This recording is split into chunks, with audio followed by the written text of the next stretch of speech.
Konnichiwa. Walang boses. Konnichiwa. Today is Monday. It's, anong date today? 21 sa Wednesday. So, I think today is January 19, 2026. Wala akong pasok today. Kasi, Monday nga. Ang pasok ko lang is Tuesday to Friday. So, today, I am going to the laundromat. Tatry kong maglaba kasi sa Wednesday is field trip ng elementary school. So kasama ako. Pupunta kami sa ski resort. And need ng parang waterproof snowsuit. So nakabili naman ako ng pants and jacket na actually parang pang snowboard yun, but it's waterproof, which is what I need sa 2nd Street. But hindi ko pa siya nalalaban, so ginugal ko kung paano siya laban.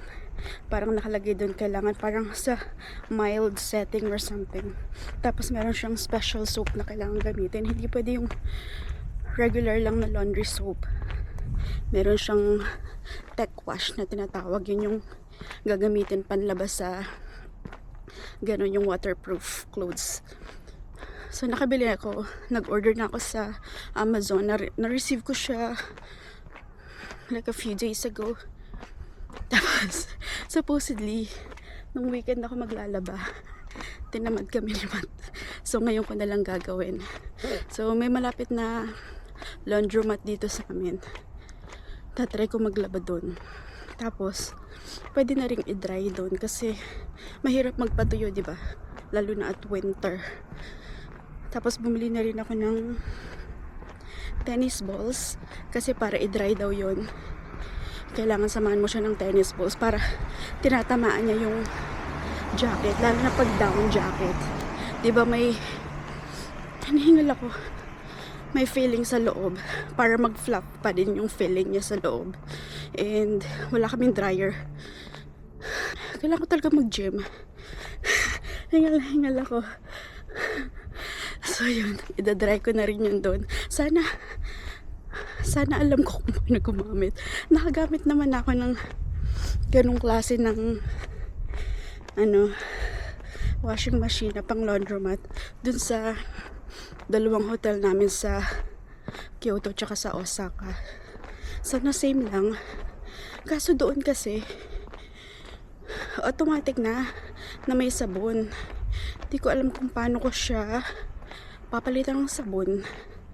And not sure kung sapat yung barya ko. Sana sapat. We'll see. Hingal ako. I really need to go back to the gym. Pagod agad. Naglalakad lang. Malapit na ako. I'm halfway there. This is a different street. Malapit lang sa amin na papunta doon sa laundromat. As usual, tahimik. Walang tao. Ang gloomy today. Walang sun. And ang lamig. Lalamig yung kamay ko. Wala akong gloves. Pero carry pa naman. It's 1 degree. Pero kaya pa ng kamay ko. Especially pag pinasok ko siya sa pockets ko. Hindi ko alam, for some reason. Alam mo, pag dalawa kami ni Matt na nasa labas, sobrang lamig na ng kamay niya. Yung sa akin, warm pa. Pero ngayon medyo nilalamig siya kasi hawak ko yung camera. Andito na ako. This building. Sana walang tao. Para hindi ako magmukhang tanga. Or kung meron man, okay lang para may mapagtanungan ako using Google Translate. Hindi ko alam ang pangalan in English kasi Japanese lahat. Magkano kaya? Sana sapat yung pera ko. Ayan, usually you need to take your shoes off. And then kuha ka dito ng house slippers. And yeah, okay, let's see. kanyang views. Hehe. 600, 100. I don't know what I can use. 600, 800. Mga malalaki. What's that? Hindi ko alam kung ano to. Ito pang mga malalaki. Oh, laki. Pang mga kumot siguro yan. Ito 14 kg. Dun siguro, dun. Kasi maliit lang. Wait, ano ko. Ito translate ko. Ang tao. Nakapagtanong. Ano ba nakalagay?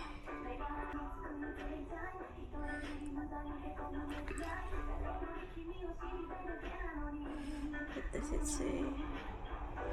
Pull the door handle to open the door. Put your laundry in and close the door. Please enter the usage fee, 100 yen. Select the water temperature, wash cycle, and level of dirt. Detergent, fabric softener not necessary. Kailangan kong gumamit ng sarili kong soap. Ito yung automatic na nag-a-add ng soap. Sa kabila. Itong isa, lang yata ito.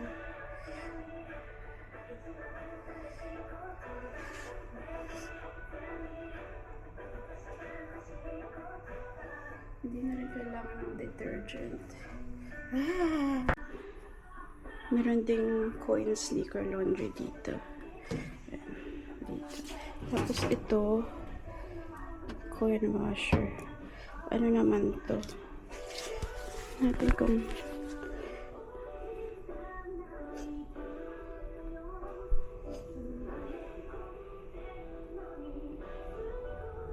are included. Lahat may kasama ng detergent. Saan ba yung wala pang detergent? Pwede pala ako magpapalit dito. Iniisip ko kung saan ako kuha ng barya kung sakaling kulang. Lahat may included ng ito rin ba? Lahat may included ng detergent.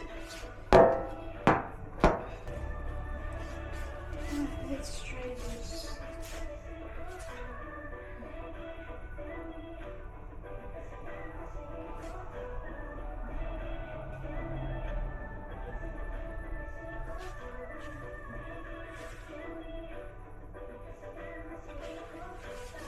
Kailangan ko yung kasama yung detergent.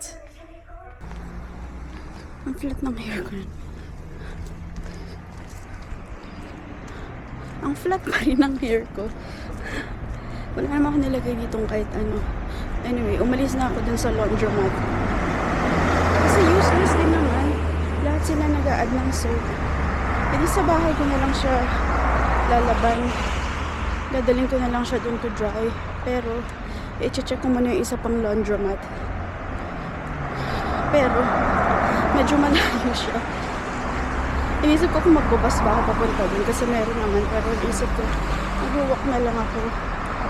So, we'll see. I'll be there in what? Maybe 25 minutes. Medyo malayo siya. Andito na ako. Malapit na dito sa Netori. Doon ganda ang Netori. Pagtawid. Nandito ang laundromat. Ayun, yung may triangle na nakapagod papunta dito. Paakyat kasi. Pagod ako. May hair salon pala dito. Punta pa ako ng Sendai. Tapos ito. Sana pwede dito. Hindi, uwi na lang ako. May naglalaba. Pero walang tao.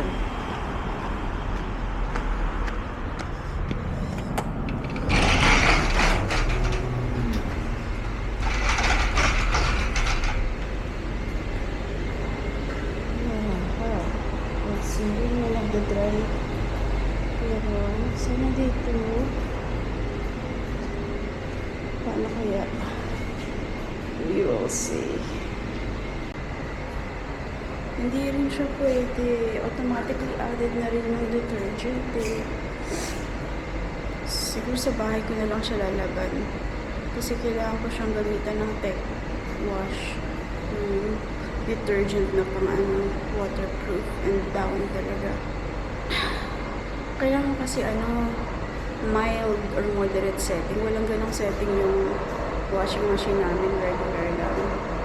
Pwede na siguro yun at ang mahalaga yung specialized soap talagang gagamitin.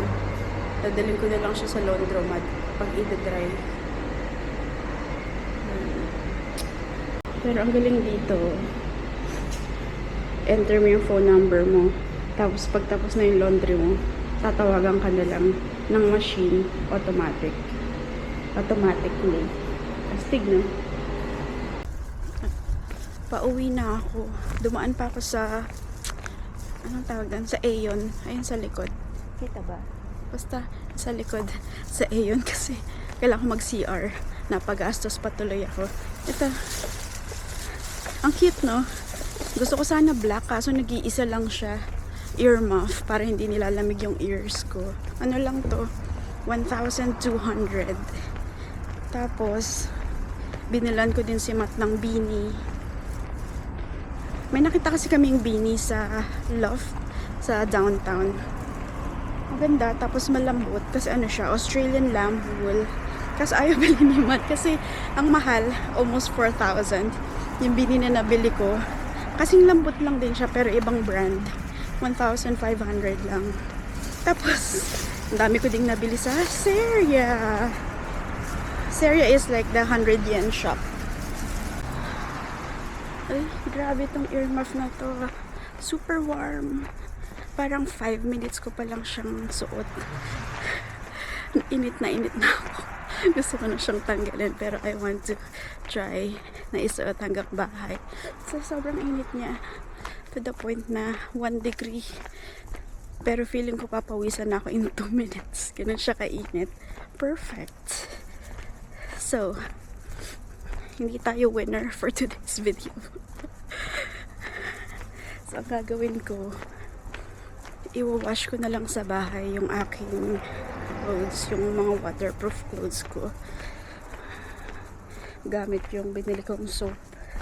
Tapos, itatry ko na lang siyang i-air dry.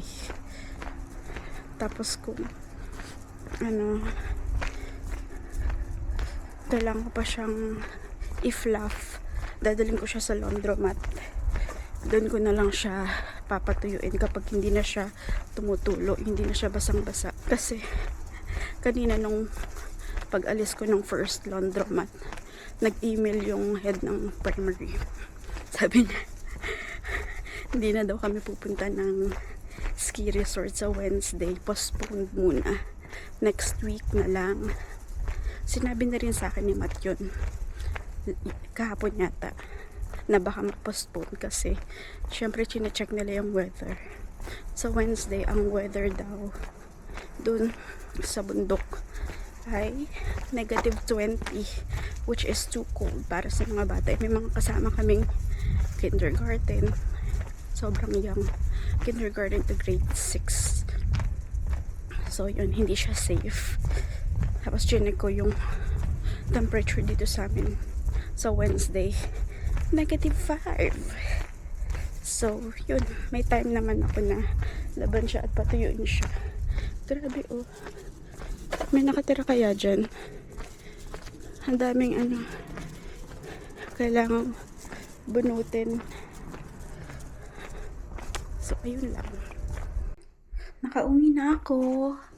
And nakapag-lunch na rin ako dahil nagugutom na ako kanina. And itatry ko na tabhan ang aking waterproof jacket and pants. Sana okay siya. Ang sobrang lamig sa labas.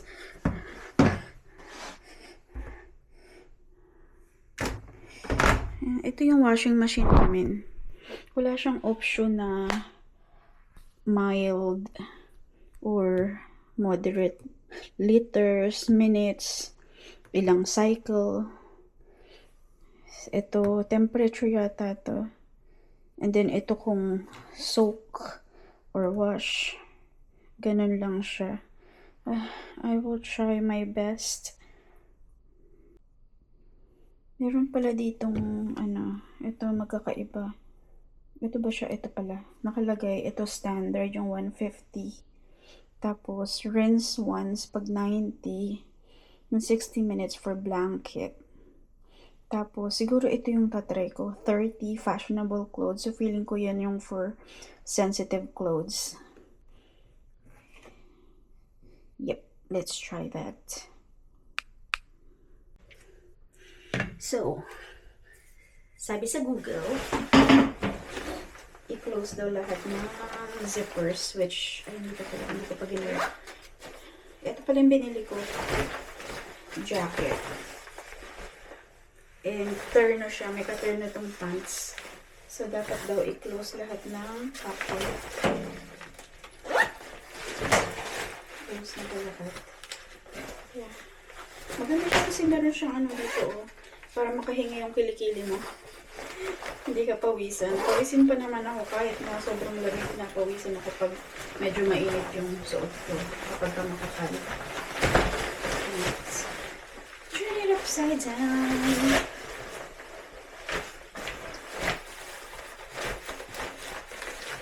Inside out, not upside down, inside out pala. Turn it inside out. Ayan, nakabaligtad na siya.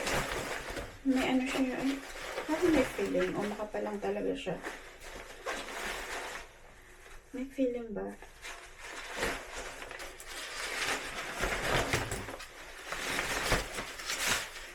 Ayan. First one. Ito yung katerno niyang pants. Actually, medyo malaki sa akin ito. Pero, pwede naman siyang sikipan.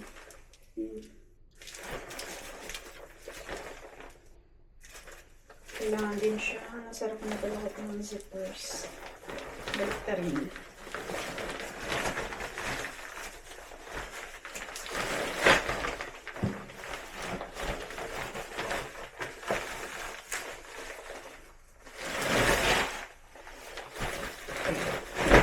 Na siya. Small na to, pero unisex yata siya, kaya medyo malaki yung size. Tapos, third one, may isa pa akong pants. Wala itong paterno. Actually, ito, nasuot ko na siya. Dun sa, yung video ko na nag-try kami ng ng mag-snow, ang tawag doon, snowshoeing. Kasi for training daw. Okay siya. It's warm. Kaso, ang problema dito, ang baba ng niya, ang baba ng waist niya. So, every time na umuupo ako, bumubukas yung niya, ito ang tawag dito, yung botones. Minsan, pati yung zipper bumubukas. Tapos, nakakatawa yung paghatid nila sa akin. Nagpababa ako sa 7-Eleven. Tapos hindi ko napansin na bumukas na pala yung botones tsaka yung zipper. Parang naramdaman ko nalalaglag yung pants ko. Kasi wala nang nakakapit Parang mababa na lang siya. Buti na lang may may heat tech pa ako sa loob. So hindi pa masyadong halata. Pero nahuhubuan na ako. Tapos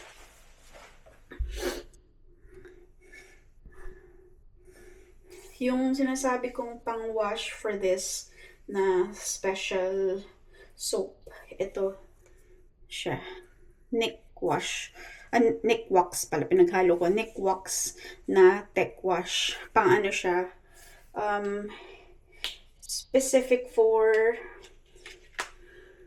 mga tawag dito, mga waterproof clothes at saka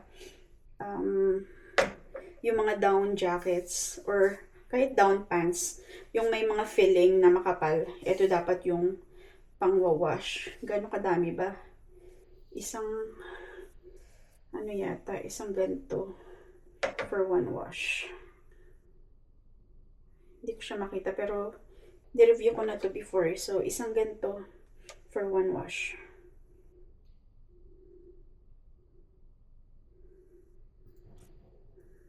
Ayan, and then let's try 30.